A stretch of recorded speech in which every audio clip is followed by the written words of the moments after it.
साथियों 14 जून और 17 जून को जो आपका एग्जाम होने वाला है उसके लिए आज के इस क्लास में जीके और साइंस से टॉप 50 प्रश्न को लेकर आए हैं जो कि आपके एग्जाम के लिए बहुत ज़्यादा इम्पोर्टेंट होगा।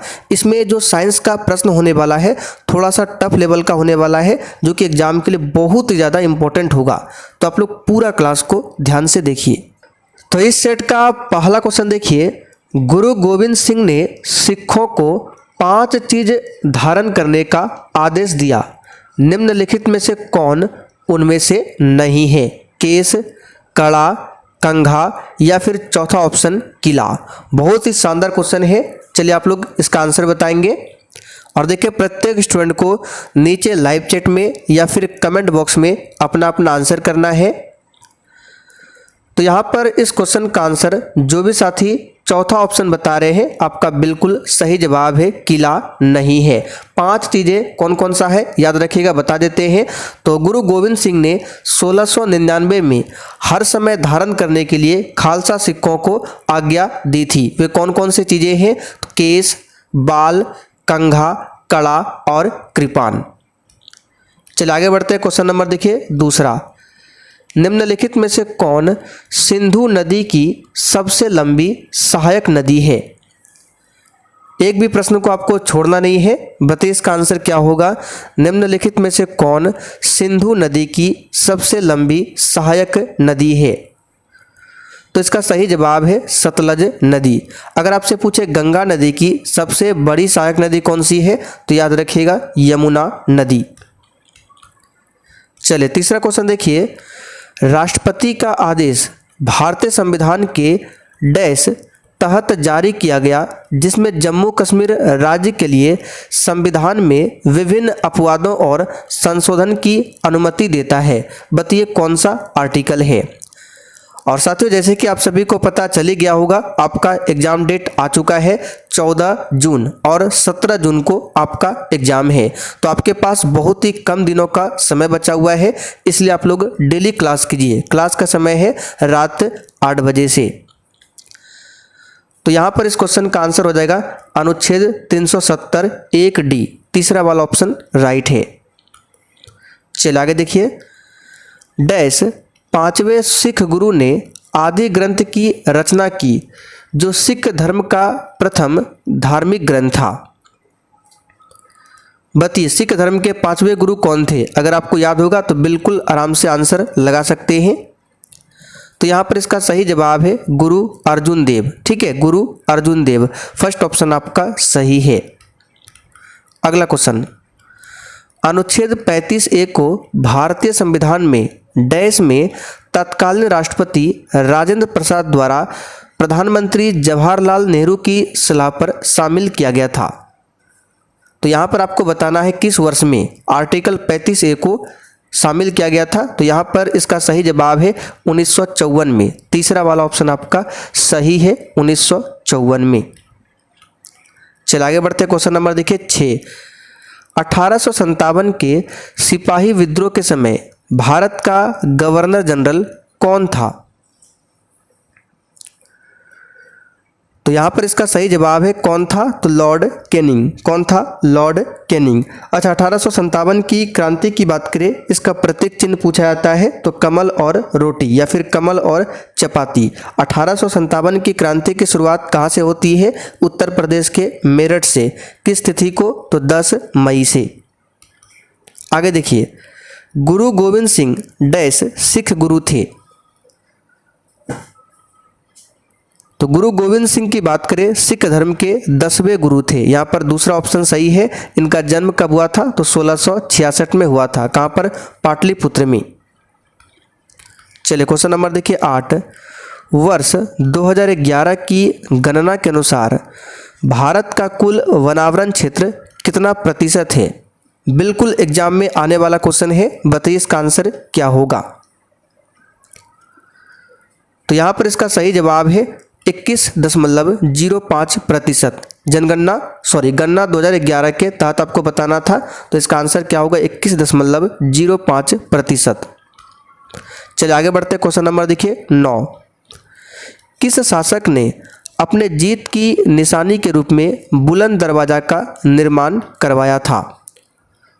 आगे आपको साइंस का क्वेश्चन मिलने वाला है और इस प्रैक्टिस सेट में जो साइंस का क्वेश्चन रहने वाला है थोड़ा सा टफ लेवल का रहेगा, लेकिन एग्जाम के लिए इंपॉर्टेंट होगा। तो इसका सही जवाब है अकबर। क्या होगा? अकबर।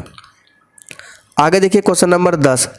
अनुच्छेद 35A को वर्ष में भारतीय संविधान में शामिल किया गया। यह देश के तत्कालीन प्रधानमंत्री जवाहरलाल नेहरू और जम्मू कश्मीर के प्रधानमंत्री के बीच समझौते के कारण किया गया। तो ये क्वेश्चन अभी बता चुके हैं, रिपीट हुआ है।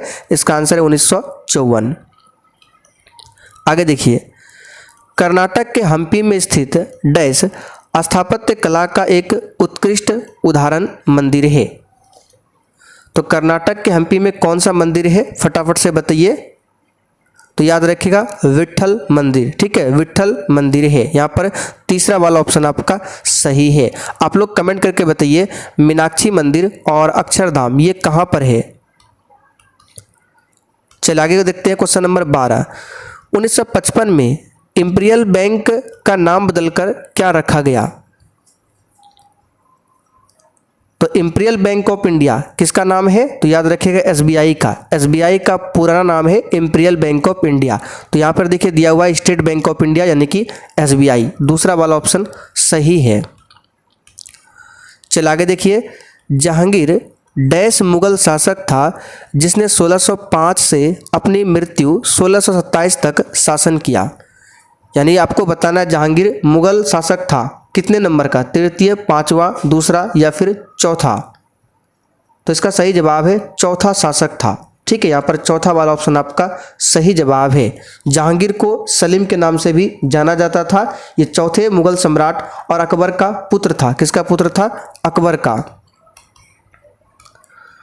आगे देखिए, नाबार्ड की स्थापना कब की गई थी?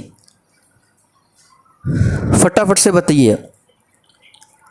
तो नाबार्ड की स्थापना जो है ये 1982 में किया गया था। पूरा डेट याद रखिएगा, 12 जुलाई 1982 को किया गया था। नाबार्ड का फुल फॉर्म भी पूछ सकता है, तो national bank for agriculture and rural development, ये नाबार्ड का फुल फॉर्म है। आगे देखिए क्वेश्चन नंबर 15।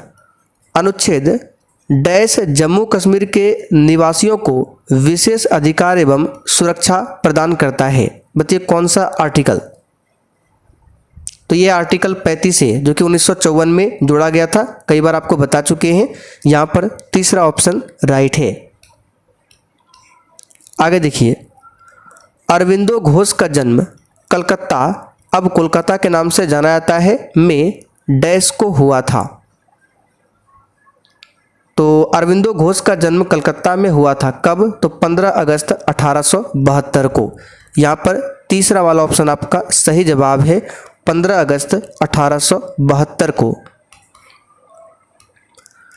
आगे देखिए, जालियांवाला बाग हत्याकांड, जिसे अमृतसर नरसंहार के रूप में भी जाना जाता है, पंजाब के अमृतसर के जालियांवाला बाग में डैश को हुआ था। तो याद रखिएगा जालियांवाला बाग हत्याकांड की घटना 13 अप्रैल 1919 को हुआ था। कहाँ पर? पंजाब के अमृतसर में। आगे देखिए, 1909 में जेल से रिहा होने के बाद अरविंदो घोष ने डैश और डैश नामक 2 साप्ताहिक समाचार पत्रों की शुरुआत की। वेरी वेरी इंपॉर्टेंट क्वेश्चन है, बहुत ही शानदार क्वेश्चन है प्रैक्टिस सेट में, इसलिए पूरा सेट को लगाइए। तो यहाँ पर इस क्वेश्चन का आंसर क्या होगा याद कर लीजिए। अंग्रेजी में कर्मयोगिन और बंगाली में धर्म साप्ताहिक समाचार पत्रों की शुरुआत किया था। किसने किया था? तो अरविंदो घोष ने। चलिए आगे बढ़ते, क्वेश्चन नंबर देखिए 19। आगे देखिए, मोहनदास करमचंद गांधी को 1915 में दक्षिण अफ्रीका में एम्बुलेंस सेवाओं में उनके योगदान के लिए पेंस हर्ट्स के किसके द्वारा केसर-ए-हिंद पुरस्कार से सम्मानित किया गया था? तो यहाँ पर इसका सही जवाब है पेंस हर्ट्स के लॉर्ड हार्डिंग के द्वारा। यहाँ पर दूसरा वाला ऑप्शन आपका राइट है। और महात्मा गांधी ने केसर-ए-हिंद की उपाधि को कब लौटाया था? तो जालियांवाला बाग हत्याकांड की जो घटना हुई थी उसी के कारण वापस लौटा दिया था। आगे देखिए क्वेश्चन नंबर 20। प्लासी की लड़ाई सिराजुद्दौला और ब्रिटिश ईस्ट इंडिया कंपनी के बीच किस तिथि को लड़ी गई थी? चलिए बताइए इस क्वेश्चन का आंसर क्या होगा। एक भी प्रश्न को आपको छोड़ना नहीं है। तो प्लासी का युद्ध आप सभी जानते हैं 23 जून 1757 को हुआ था। यहाँ पर तीसरा ऑप्शन राइट है। और बक्सर का युद्ध कब हुआ था? 22 अक्टूबर 1764 को। आगे देखिए, रावी नदी का वैदिक नाम क्या है? तो इसका सही जवाब है परूसनी नदी। क्या हो जाएगा? परूसनी नदी। आगे देखिए, 1883 में डैश द्वारा पेश किया गया इल्बर्ट बिल प्रस्तावित विवादास्पद कदम था। यानी कि 1883 में ये बिल किसके द्वारा प्रस्तावित किया गया था, ये आपको बताना है। तो यहाँ पर इसका सही जवाब है लॉर्ड रिपन के द्वारा। दूसरा ऑप्शन यहाँ पर आपका राइट है। लॉर्ड रिपन द्वारा ब्रिटिश भारत के लिए 1883 में इल्बर्ट बिल पेश किया गया। ठीक है, लॉर्ड रिपन। आगे देखते हैं क्वेश्चन नंबर 23। विद्युत चुंबकीय प्रेरण की खोज और समझ डैश द्वारा किए गए प्रयोगों की एक लंबी श्रृंखला पर आधारित है। तो यहाँ पर इसका सही जवाब है फैराडे और हेनरी। यानी कि विद्युत चुंबकीय प्रेरण की खोज और समझ जो है फैराडे और हेनरी द्वारा किए गए प्रयोगों की एक लंबी श्रृंखला पर आधारित है। तीसरा ऑप्शन सही है। आगे देखिए, समीकरण का एक सेट जिसमें इलेक्ट्रिक और चुंबकीय क्षेत्र और स्रोत आवेश और धारा घनत्व शामिल होते हैं उन्हें डैश के समीकरण के रूप में जाना जाता है। अब यहाँ से आपका साइंस का क्वेश्चन स्टार्ट होता है, थोड़ा सा टफ लेवल का है। तो इसका सही जवाब है उन्हें मैक्सवेल के समीकरण के रूप में जाना जाता है, मैक्सवेल। आगे देखिए, ऊष्मीय ऊर्जा की 1 कैलोरी यांत्रिक जूल्स के बराबर ऊर्जा की लगभग डैश होती है। तो यहाँ पर इसका सही जवाब है 4.2। दूसरा ऑप्शन यहाँ पर आपका राइट है 4.2। ठीक है। नेक्स्ट क्वेश्चन देखिए, महो एक पदार्थ की डैश की इकाई है।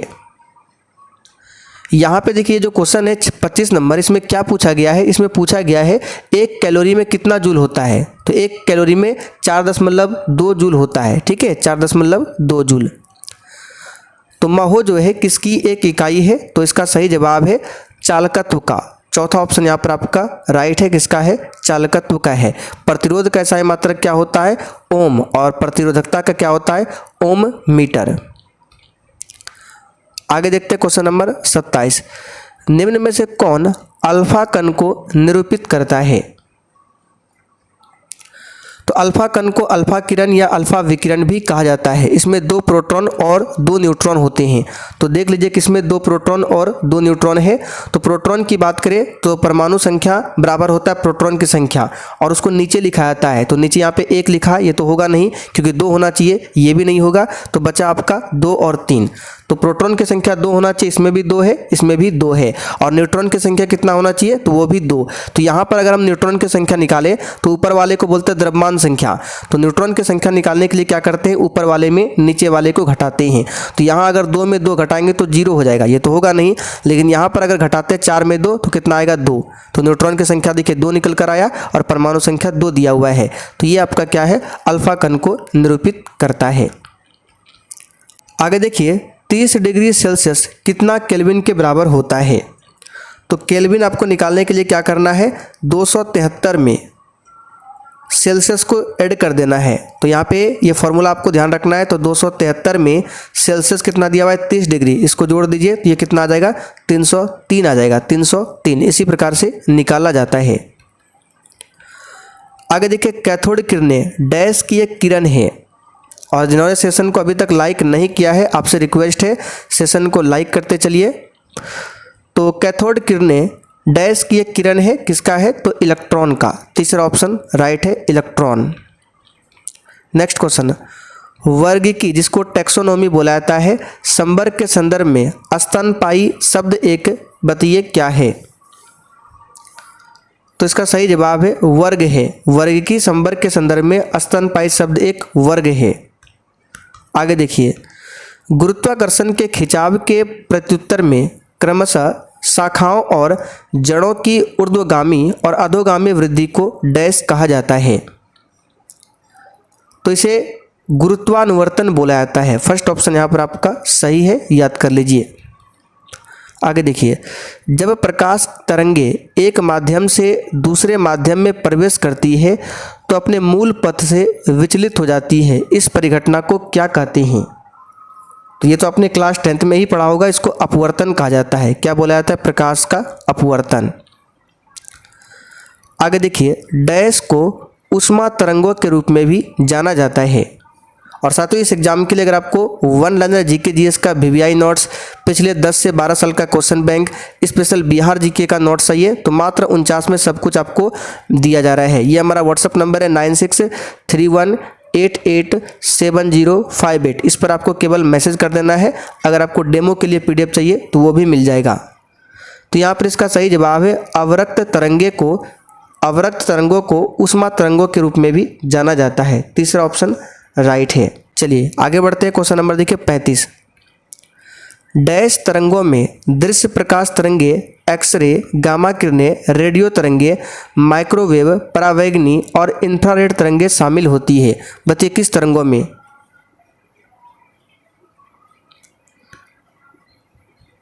तो यहाँ पर इसका सही जवाब क्या हो जाएगा? तो इसका सही जवाब हो जाएगा विद्युत तरंगों में। ठीक है, विद्युत तरंगों में ये सब शामिल होती है। आगे देखिए, मानव में रोग पैदा करने वाले सूक्ष्म जीव जैसे जीवाणु, विषाणु, कवक, प्रोटोजोआ, कृमि आदि क्या कहे जाते हैं? बताइए। तो यहाँ पर इसका सही जवाब क्या हो जाएगा? इन्हें रोगजनक कहे जाते हैं। फर्स्ट ऑप्शन यहाँ पर आपका राइट है, रोगजनक। नेक्स्ट क्वेश्चन, एक गैल्वेनिक सेल में अर्ध सेल जिसमें ऑक्सीकरण होता है उसे कहते हैं और उसका विभव विलयन के सापेक्ष ऋणात्मक होता है। यानी कि एक गैल्वेनिक जो सेल होता है उसमें अर्ध सेल जिसमें ऑक्सीकरण होता है उसे क्या कहते हैं? तो उसे एनोड कहा जाता है। क्या बोला जाता है? एनोड। फर्स्ट ऑप्शन यहाँ पर आपका सही है, एनोड। आगे देखिए, द्रव पदार्थ में गैसों की विलयता तापमान में कमी होने के साथ क्या होती है? तो द्रव पदार्थों में गैसों की विलयता जो है तापमान में कमी होने के साथ क्या होता है? तो याद रखिएगा, बढ़ती है। फर्स्ट ऑप्शन आपका राइट है, बढ़ती है। द्रव में दाब का मान प्राप्त करने के लिए प्रणोद को यानी थ्रस्ट को किससे विभाजित किया जाता है? तो क्षेत्रफल से विभाजित किया जाता है, क्षेत्रफल से। आगे देखिए, टूथपेस्ट बनाने के लिए निम्न में से किसका उपयोग नहीं किया जाता है? तो गलेना का इस्तेमाल नहीं होता है, बाकी इन सभी का होता है। नेक्स्ट क्वेश्चन, भूकंप या विस्फोट जैसे आवेग द्वारा उत्पन्न प्रत्यास्थ तरंग को क्या कहा जाता है? तो इसे क्या बोला जाता है? भूकंपीय तरंग। फर्स्ट ऑप्शन आपका राइट है, भूकंपीय तरंग कहा जाता है। आगे देखते हैं क्वेश्चन 42। विश्व जल दिवस कब मनाया जाता है? बताइए। तो साथियों, विश्व जल दिवस 22 मार्च को मनाया जाता है। इसी दिन क्या मनाया जाता है? बिहार दिवस भी मनाया जाता है। तनाख किस धर्म या संप्रदाय का एक पवित्र ग्रंथ है? तो सही जवाब है यहूदी का। ठीक है, यहूदी धर्म का है। फर्स्ट ऑप्शन आपका राइट है, हिब्रू बाइबल जिसे तनाख भी कहा जाता है। ठीक है, ये किसका है? तो यहूदी धर्म का है, तनाख। नेक्स्ट क्वेश्चन देखिए, सिंधु जल संधि पर हस्ताक्षर भारत और डैश के बीच किए गए थे। चलिए बताइए इस क्वेश्चन का आंसर क्या होगा? तो सिंधु जल संधि पर हस्ताक्षर भारत और पाकिस्तान के बीच हुआ था। भारत और पाकिस्तान के बीच में 1960 में। पाकिस्तान का संविधान कब लागू किया गया था? तो इसको याद कर लीजिए, 1973 में। 1973 में। भवई किस राज्य की एक पारंपरिक नृत्य शैली है? तो कहाँ का है भवई? तो ये गुजरात का हो जाएगा। कहाँ का? गुजरात का। ठीक है, ऑप्शन के हिसाब से यहाँ पे गुजरात हो जाएगा। फ्रेंडशिप हाईवे जो चीन को निम्नलिखित में से किसके साथ जोड़ती है? जो फ्रेंडशिप हाईवे है चीन और किसको जोड़ता है? तो इसका सही जवाब है चीन और नेपाल को। दूसरा ऑप्शन राइट है। दशई डैश का सबसे भव्य त्यौहार है, किस देश का? तो दशई जिसे विजयादशमी के नाम से भी जाना जाता है, ये नेपाल का है। ठीक है, यहाँ पर नेपाल का सबसे भव्य त्यौहार है। चौथा ऑप्शन राइट है, यहाँ पे ऑप्शन में नेपाल दिया हुआ है। ठीक है, डॉल्फिन किक शब्द किस खेल से संबंधित है? देखिए यहाँ पे जो दशई है इसको दशाइन भी बोला जाता है और विजयादशमी के नाम से भी जाना जाता है। ये नेपाल का त्यौहार है, ये भारत के कई हिस्सों में भी मनाया जाता है, इसे दशहरा कहा जाता है भारत में। तो डॉल्फिन किक शब्द किस खेल से संबंधित है? तो ये तैराकी से संबंधित है। आगे देखिए, निम्नलिखित में से किस भारतीय राज्य से नैसी जनजाति का संबंध है? तो यह है अरुणाचल प्रदेश से। तीसरा ऑप्शन राइट है। तो साथियों आज का सेट आपका यहीं पर कंप्लीट होता है। अब जिनको भी क्लास का नोट्स जीके जीएस का पिछले 10 से 12 साल का one liner question bank special Bihar GK GS का नोट्स कुछ भी चाहिए, मात्र 49 में सब कुछ आपको दिया जा रहा है। ये व्हाट्सअप नंबर है 9631887058, इस पर मैसेज कर देना है, आपको सब जानकारी मिल जाएगा।